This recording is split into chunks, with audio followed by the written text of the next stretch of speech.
It was 4 in the morning when Adam passed the "Welcome to Virginia" sign. 32 hours without sleep, 6 cups of coffee, and almost 1,000 miles since leaving his New York apartment. The interview in North Carolina, the third in 2 weeks, would start in 7 hours. He needed to arrive, change clothes in some gas station bathroom, and appear to be a functional candidate, not someone who had driven all night in desperation to find a job before his savings ran out. The layoff 3 months earlier had been unexpected. Corporate restructuring, they said, as if the clinical term could soften the blow. After 200 online applications, these in-person interviews were his best hope. The road stretched out before him, a black ribbon cutting through the darkness. His eyes burned. He rolled down the window, letting the cold pre-dawn air whip across his face. The radio faded between stations, static interspersed with fragments of songs and distant voices. That's when he saw it for the first time. Around the bend ahead, a solitary figure stood motionless on the shoulder. A tall, thin man wearing an impeccable black suit, dark tie, and a formal hat that shadowed his face.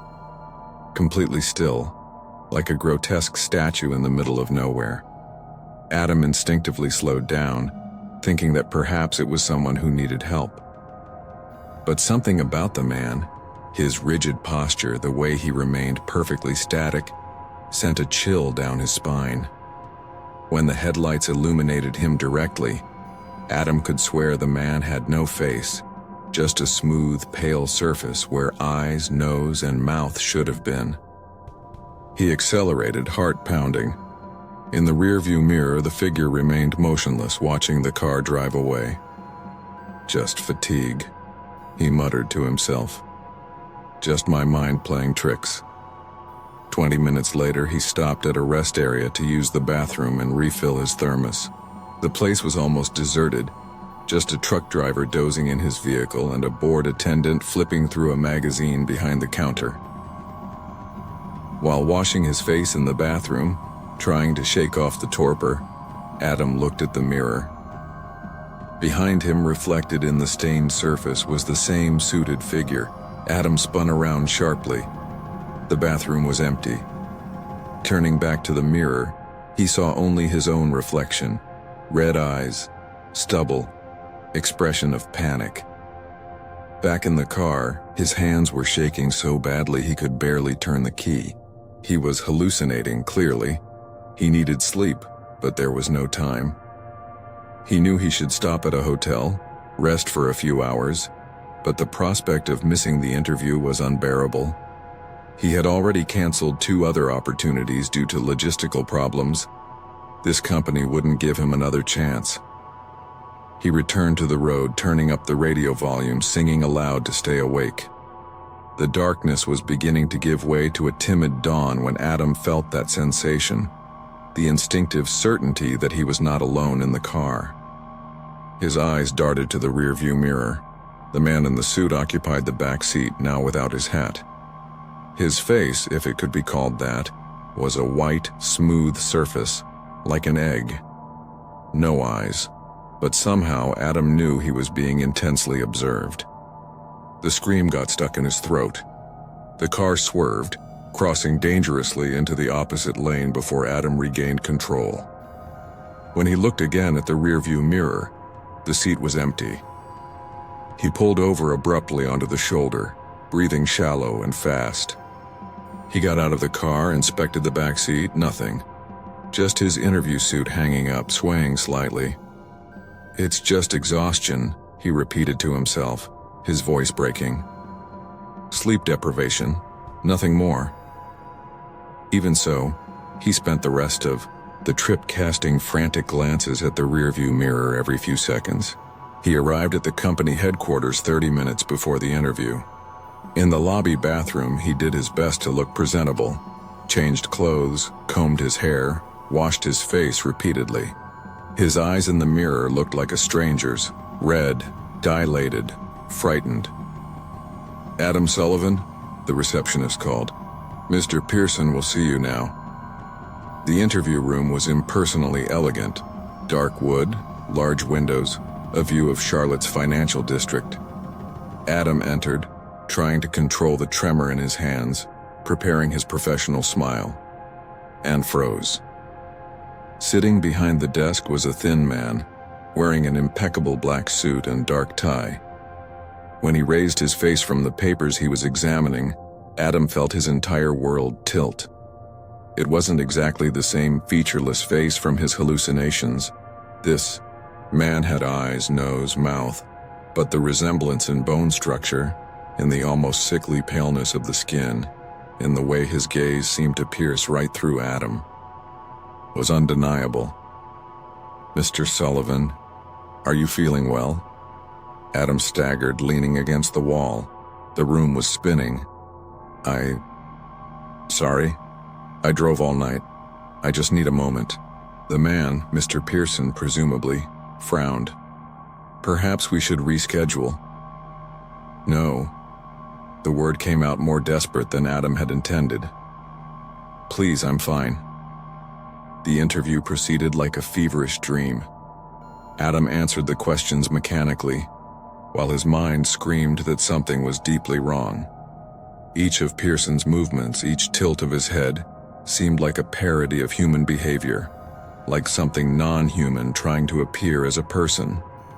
On the rare occasions when he managed to look directly at the interviewer, Adam could swear he saw the man's face, floating like a poorly fitted mask over emptiness.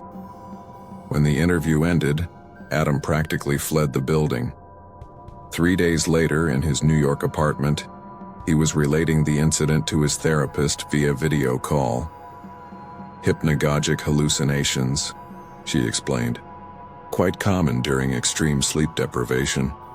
Your brain was essentially dreaming while you were awake. And the coincidence? The interviewer resembling that thing? Your brain probably incorporated fragments of information you had about the company. Maybe a photo of the interviewer you saw online without consciously registering it. Hallucinations rarely come from nowhere. They're recombinations of things we've already seen." The explanation was rational, sensible. Adam wanted to believe it. He wanted to attribute everything to stress, financial desperation, exhaustion. So why did he still check the back seat of his car before getting in? Why did he avoid mirrors after nightfall? Why, when the email arrived offering him the position in North Carolina, was his first instinct to delete it? Eventually, he accepted the job. He couldn't afford to refuse. He moved to Charlotte, found an apartment near the office. Mr. Pearson became his direct supervisor. Adam never drove at night again, and when occasionally he stayed late at the office and saw his boss standing in the dark hallway perfectly still, watching him with that fixed, expressionless gaze, Adam told himself that it was just his exhausted mind playing tricks again. But he could never look directly at his supervisor's face again. I've always enjoyed driving at night. The reduced traffic, the feeling of having the road all to myself, the way the headlights cut through the darkness. There's something almost meditative about it. Or at least there was, until that night, in Pennsylvania. I was returning from a wedding in Pittsburgh to my apartment in Philadelphia. I left late, around 10 p.m., planning to drive straight through. The Pennsylvania Turnpike was familiar enough, and at that hour, practically deserted. Around midnight, the fuel indicator started flashing. I slowed down as I spotted a solitary gas station, its fluorescent lights creating an island of brightness in the rural darkness. Only one other vehicle was parked there, a dark blue Ford F-150 pickup truck, a few years old with a dented rear bumper. While filling up, I noticed the owner of the pickup inside the convenience store. Tall, probably in his 40s, wearing a worn baseball cap and flannel jacket. Nothing special except for the way he was watching me. It wasn't the casual glance of boredom from someone waiting in line. It was deliberate, calculating observation. Our eyes met through the glass, and instead of looking away as people normally do, he maintained the contact. expressionless. An uncomfortable tingling ran down my neck. I quickly finished fueling, paid at the automated pump system, and got back on the road without entering the store. 15 minutes later, I felt my car pull sharply to the right. The familiar jolt of a flat tire. I cursed under my breath, turning on the hazard lights and slowing down to the shoulder. The road was completely deserted, no other vehicles in sight, just trees and darkness on both sides. I got out to inspect the damage, right rear tire completely flat. I opened the trunk to get the spare when I noticed headlights approaching. For a moment I felt relief, maybe some help. The vehicle slowed down as it passed me, a dark blue Ford F-150 pickup truck. It didn't stop. It just continued slowly until, parking about 200 yards ahead. The lights turned off, but the engine kept running. I froze, lug wrench in hand. It could be a coincidence. Pennsylvania certainly has thousands of blue F-150s, but that dented bumper. I began changing the tire with frantic efficiency, hands trembling slightly. I kept my eyes on the pickup, which remained motionless in the darkness. That's when I noticed that my tire hadn't blown out naturally. A precise, almost surgical cut marked the sidewall. This wasn't a random defect. A wave of nausea hit me as understanding set in. The man at the gas station. The way he watched me. He must have cut my tire while I was paying, then followed me, waiting for me to stop on some isolated stretch. For what purpose? I didn't want to imagine. I looked again at the distant pickup. The driver's door was opening. I abandoned the spare, tire mid-operation. I grabbed my cell phone and keys and ran for the dense line of trees that bordered the road. The darkness of the forest swallowed me as I moved as quietly as possible, moving away from the road but maintaining partial view of my car. I called 911 with trembling fingers, keeping the volume at minimum. "Weapon. What's your emergency?" I whispered. My location and situation as clearly as possible, explaining about the man from the gas station, the cut tire, the waiting pickup. "Sir, are you sure your tire was deliberately cut?" "Absolutely. It's a clean cut, not a blowout." "And the same man." The call dropped. No signal. I silently cursed, backing further into the trees when I saw the man approaching my car. He walked cautiously, scanning the surroundings. In his right hand, something gleamed in the moonlight. A large knife, possibly a machete. My entire body went cold. This wasn't an attempted robbery. It was something much worse. The man circled my vehicle, checking the interior. Then, frustrated at not finding me, he returned to the pickup but didn't leave. He just turned the lights off completely and waited. For almost an hour, I remained motionless among the trees, alternating between failed attempts to call the police and watching the patient predator on the road. Eventually, headlights appeared on the horizon. Another vehicle approaching. The blue pickup's engine started immediately. To my horror, he maneuvered to the middle of the road, lights off, positioning himself directly in front of my car with the flat tire. I understood his plan with nauseating clarity. The approaching driver would see my apparently abandoned car and slow down, only to find a good Samaritan with a pickup truck offering help. The approaching car was small, a compact sedan. I could make out a single silhouette at the wheel. Someone alone, vulnerable, exactly as I had been. I couldn't watch another innocent person be lured into the trap. Without thinking it through completely, I ran onto the road, frantically waving, shouting for the car to stop before reaching my vehicle. The sedan slowed hesitantly, keeping its distance. "Watch out," I shouted, pointing to the pickup. "That man cut my tire. He's armed. Call the police." I saw the man from the pickup turn sharply in my direction, his face contorted in fury. For a terrible moment, I thought he would charge toward me. Instead, He jumped into his pickup and accelerated, passing like lightning past the sedan that had stopped a good 50 yards away. The sedan driver, a middle-aged woman who looked absolutely terrified, agreed to stop at a safe distance, with her lights on until the police arrived, which I finally managed to contact. When the officers arrived about 20 minutes later, the blue pickup was long gone. They recorded my account, photographed the cut tire, promised to check the gas station cameras. They talked about a suspect with a similar modus operandi who had attacked lone drivers in 3 different counties. Weeks later, I received a call. The gas station cameras had captured images of the pickup, but not the moment of the tire cutting. The license plate was stolen. The man was not identified. Today, 3 years later, I still don't drive at night if I can avoid it. When I need to, I obsessively check my tires before leaving, carry pepper spray, and keep a baton within reach. I installed a GPS tracking system on my phone that my girlfriend can monitor. Paranoid? Maybe. But at night, when I see a blue pickup in the rearview mirror, I can't help that icy feeling running up my spine, because somewhere on some dark road a predator is still waiting for solitary travelers. And the next person may not have the luck that I had.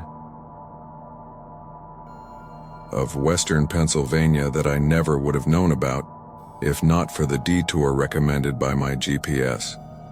I was on my way to Cleveland to see Brett, my boyfriend of 6 months, when the weather app issued a severe storm warning. I decided to stop for something to eat while I assessed my options. The sky was rapidly transforming from light gray to a threatening bluish gray, and the wind was beginning to howl between the buildings of the small town. Lou's Diner was the kind of establishment that seemed frozen in the 70s. Red vinyl, stools, black and white tiles, and a countertop of formica worn by time. Few customers occupied the tables, most of them elderly with coffee mugs who seemed to be part of the furniture. As I examined the laminated menu, the door opened with a gust of icy wind. A man entered, stomping his feet to remove the snow. Tall, perhaps in his early 30s, with a well-trimmed red beard and clear eyes that quickly scanned the place before fixing on me, the only stranger there. He smiled slightly, giving an almost imperceptible nod as he sat 2 stools away. I turned my attention back to the menu, but I could feel his occasional glance. "The snowstorm is going to get worse," he finally commented. "Roads are already starting to close." I looked out the window where the flakes were now falling in frantic horizontal patterns. "Do you know how long it will last?" "Forecast says until tomorrow morning." He extended his hand. Toby Williams. I grew up here." "Claire," I replied, shaking his hand briefly. "Where are you headed, Claire?" I hesitated. Something about the way he pronounced my name bothered me. "Cleveland." "Not tonight, you won't," the waitress intervened, an older woman with gray hair tied in a tight bun. "They just closed Interstate 80. It would be suicide to try." My stomach sank.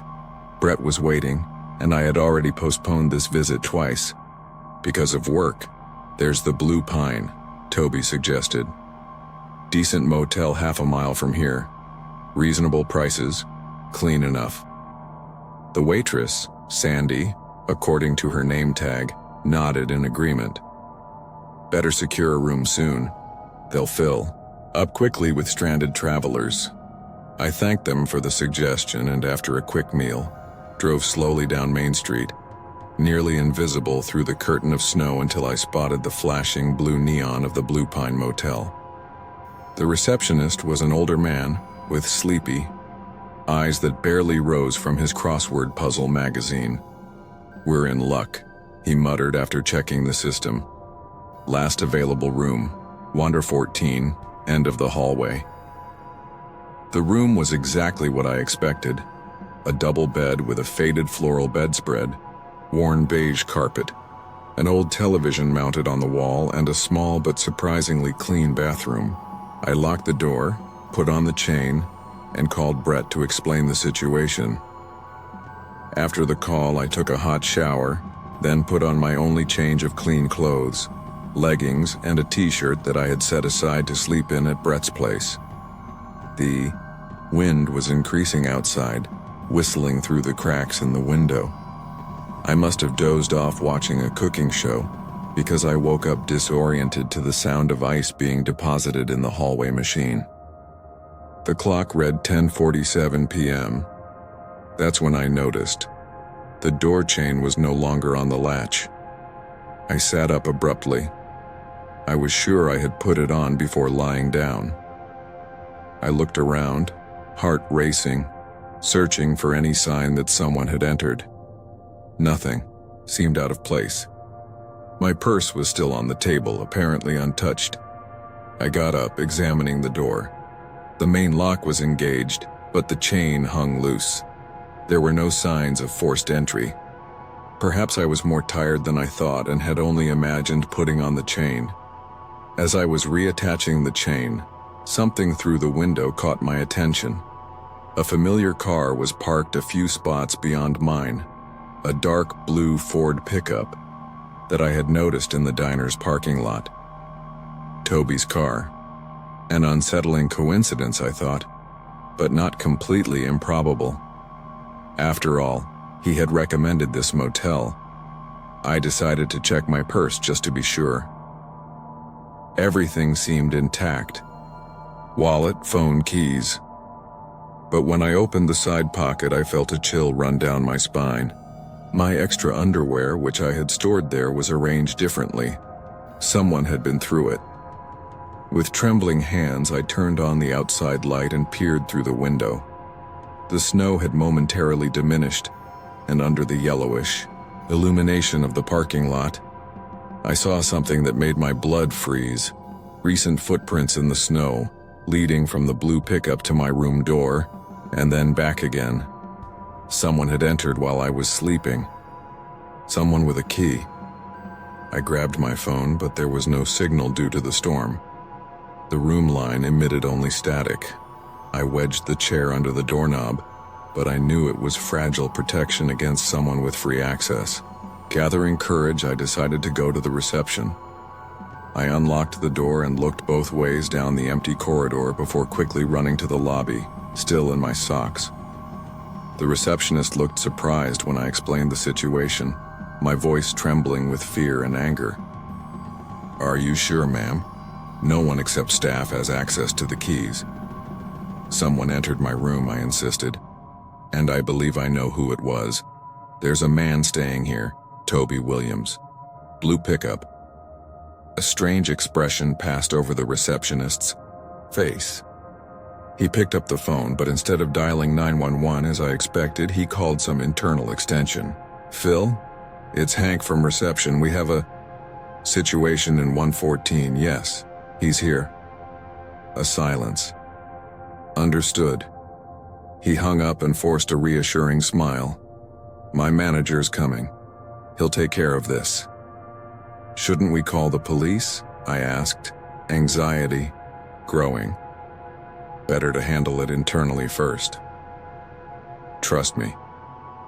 10 minutes later, a stocky middle-aged man arrived, introducing himself as Phil, the night manager. After hearing my story, his face hardened. "I'll check the cameras," he said, disappearing into a back room. When he returned, he looked disturbed. "Ma'am, I'd like to move you to another room immediately. One closer to the reception." "What did you see on the cameras?" I demanded. Phil hesitated. "Toby Williams is not a registered guest here, but the cameras show him using a key to enter your room at 10:15 p.m., staying there for approximately 3 minutes. My stomach turned. "How did he get a key?" "We're investigating. For now, we're going to transfer you to room 103, next to the manager's office. I'll get your things personally." While waiting in the new room, I saw Phil and another employee approach, the blue pickup through the window. Moments later, Toby emerged from somewhere in the parking lot, gesturing animatedly. Phil pointed to the office, but Toby shook his head, quickly got into his vehicle and left, tires skidding in the snow. Phil returned with my suitcase. He's gone. Don't worry, we'll ensure your safety tonight. But I couldn't sleep, even with the chair firmly wedged under the doorknob. I kept thinking about Toby at the diner, specifically recommending this motel, about the receptionist's eyes when I mentioned his name, about the reluctance to call the police. By morning, the snow had stopped. When I went to pay my bill, I asked, again about the incident. I apologize for the misunderstanding, Phil said mechanically. He was an ex-employee who still had a master key. We've already changed all the locks. I nodded, knowing it was a lie. The motel's electronic locks didn't use traditional keys but coded cards. I drove to Cleveland as soon as the roads reopened, obsessively checking the rearview mirror. Part of me wanted to believe that Toby was just a lonely pervert, acting on impulse. But when I arrived at Brett's apartment and opened my suitcase, I found a piece of paper that I hadn't put there. A receipt from Lou's diner with a note scribbled on the back. Until next time, Claire. You have a wonderful smell while you sleep. And so we come to the end of these 3 terrifying tales that will certainly disturb your sleep tonight. If you enjoyed feeling that shiver down your spine with these stories, don't forget to leave your like to feed our dark algorithms. Subscribe to the channel to receive more horror stories directly in your timeline. After all, fear is better when shared.